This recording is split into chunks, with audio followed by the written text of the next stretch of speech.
I was going to say, but then that tree fell on my power line and my roof. God damn it. Anyway, welcome to part 38 of Yakuza 0. And we're starting yet another side quest. This one is in, Shalel, I think? I can't pronounce the name of that bar, but whatever the case. This is Kamurocho Undercover. You're practically talking to an undercover reporter who is trying to find the underground secrets of Kamurocho. There's going to be a lot of those reporters. A lot of them. Well, he is one of them, and ironically his name Kasuga of all people. And for the record, this guy right here, it literally had everybody freaking out that, hey, Ichiban's related to this guy right here. That reporter in Kamurocho that's trying to get into the black market. Yeah, Ichiban's going to be a really stupid character. Not necessarily true. I mean, yeah, he can be a dumbass sometimes, but Ichiban's a solid character. Once we get to Like a Dragon, you'll know. But, no, the journalist has no link or connection to him. Yeah, seriously, everybody thought that he was going to be connected to Ichiban. But whatever the case, he's going to try to get himself a gun. Oh, and in case you're wondering about that jump cut just now, that's because, well, the lights came back on. However, we still had to deal with the problem with the tree that's in the middle of my roof. So my roof had to be fixed, so I had to stop recording for a while. Anyway, we're going to have to save this man's ass because he's going to do something completely and absolutely stupid. I know there are good journalists out there, but those good journalists are always underappreciated. And then we get journalists like what we have here in America. Yikes. So, with that said, we're going to have to come back here as soon as we're done talking with Kasuga, because that's when the actual event happens. So I'll see you all in a little bit. Be right back. Alright, we're back. And before we actually go in, there's going to give you a prompt on whether or not you want to go into the bar. Now, you can stay out and go get yourself some items, but if you're ready to go in, go in. Now, here's the thing. We're about to go into a boss fight right after the cutscene that's about to play out. So, if you do not have any, and I repeat, any armor or any health, do not come in the bar. You're going to need some sort of protection, some sort of armor, specifically against firearms. For the obvious reason. Kasuga's about to get himself into some really deep trouble. And now, we're about to watch Kasuga go set up this deal. So, this guy literally just called out Kasuga because he figured that Kasuga was a reporter. And Kiryu did warn him earlier not to get into any sort of trouble. Because the more he stoops around, the more the Yakuza or any sort of shady character will catch on to him easily. And sure enough, that shady character pinpointed a reporter when he sees one. So now Kiryu's going to have to jump in. Thing of the matter is,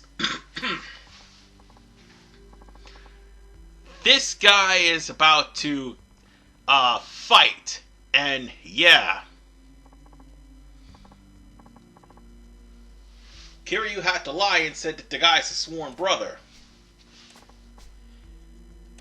And, oh, yeah, this is why I said you need firearm defense. Because the Mafia guy is gonna pull out a gun.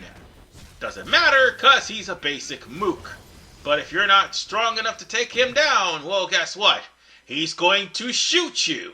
And when he does, it's going to hurt. Well, you're going to now be able to take that gun that he just tried to kill you with. No, I'm not serious. Kiryu actually gets a free 9mm automatic pistol, or should I say semi-automatic pistol, at the end of this cutscene. So, with that said, Kasuga got the gun, and Kiryu just saved someone from almost being killed.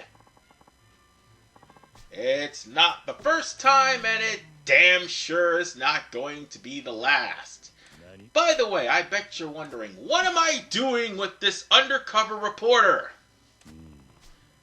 Oh, you're about to find out in a little bit. But for the time being, we got a free 9mm automatic pistol. I thought it was semi-automatic, but it's automatic. And, yeah, just as the name implies, there's only 9 bullets in the gun. However, Kiryu had to literally wait until, like, Chapter 5 in order for him to actually get his own Dragon and Tiger Den, which I'll show off several parts down the line. But for right now, we are once again meeting up with Kasuga, and this time Kasuga is about to take his journalism to the next level. And that is to actually go into the human trafficking ring so that he can write a report on it. Look, I understand that there's honest journalists out there, even though America really needs a tip on honest journalists, because, yeah, none of the journalists, no matter what side of the spectrum they are honest. Anyway, in order for to actually continue, encourage him. Encourage him to continue. That is the best way to do it. I think they changed the dialogue for the PS4, because originally the PS3, it was actually agree to help him, or at least agree to his decision or something of that nature. But the PS4, they changed the dialogue. Definitely. And also they changed the dialogue for the PC, so it's pretty much the same as the PS4. And also for the Xbox One, actually.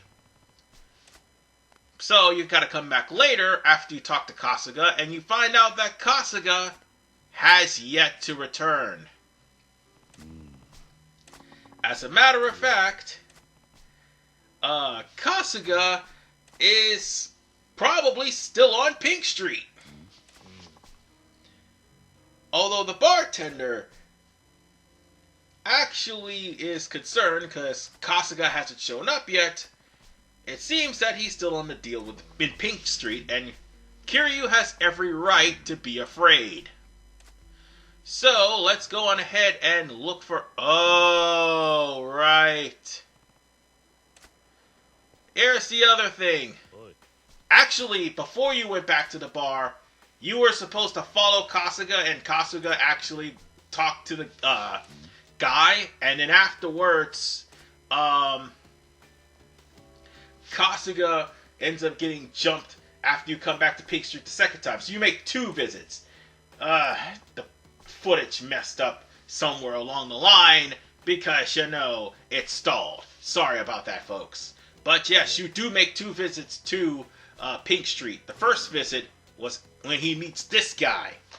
The second visit is where you find Kasuga on the ground with his ass whooped. So yeah, we're gonna have to beat up the human trafficker. And he's got the beast style, if I'm not mistaken. And also, he is a a legit boss. And so am I, because I'm pulling out a gun on him. Oh, and for the record, when opponents are on the ground after they got shot... Oh, I have not used that one before. Yeah, that's what's up right here. Yeah, that's right. Take that. But as I was saying, when opponents get shot by an actual gun or the model gun, they tend to bleed while they're on the ground. As soon as they get up, the bleeding stops. But if they stay on the ground for too long, they'll eventually bleed out. As you saw when I shot that producer back in part 9, I do believe. Oh, and by the way, before the shady man would continue, an even shadier guy shows up. Oh, yeah, you think they're in trouble, but not really. As a matter of fact, this even shadier guy decides to let not only Kiryu, but Kasuga go. So the human trafficker will have no choice but to follow the boss. Yeah, that is kind of a dangerous situation, so Kasuga should have never got involved. However, that human trafficker boss seems pretty familiar and pretty shady. But mostly familiar. Anyway, we're going to have Kasuga have to lay low for a little while.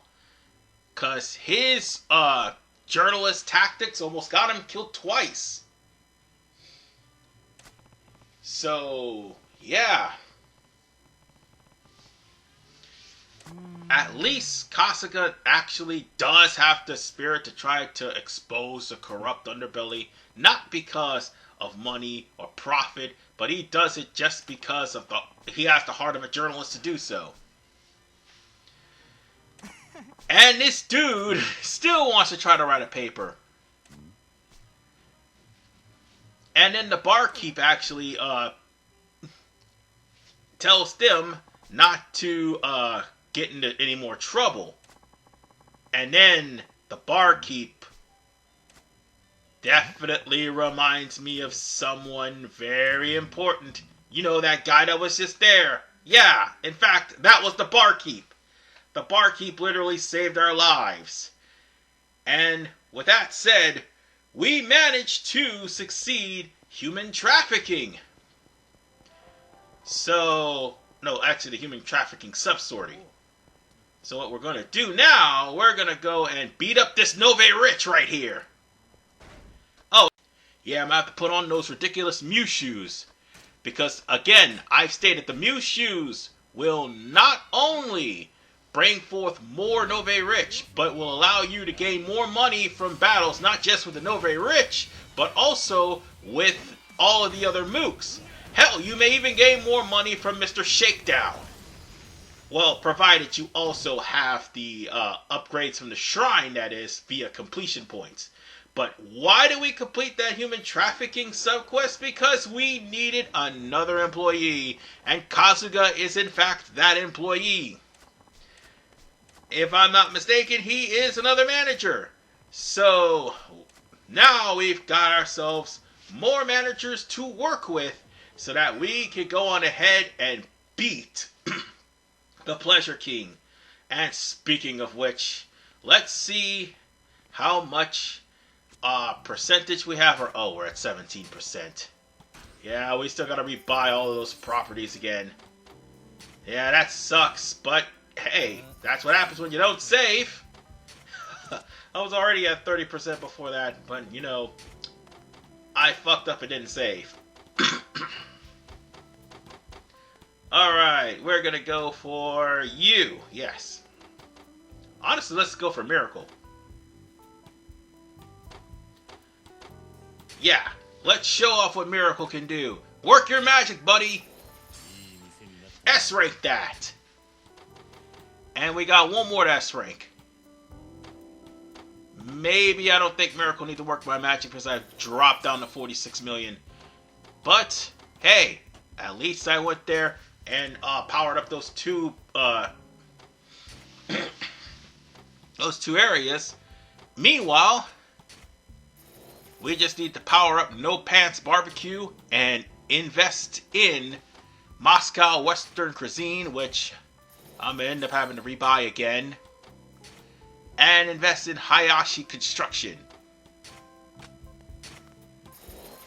So that's all we need to do, and we're going to get a high payout because the economy is great. Yeah, once the economy starts booming, well, starts dropping, switch out your managers, and that's all you need to do. But anyway, I'll see you all in part 39, because we've got yet another side quest, only this time we're going to try to pursue a security staff member. This is Harvardman985. Peace out.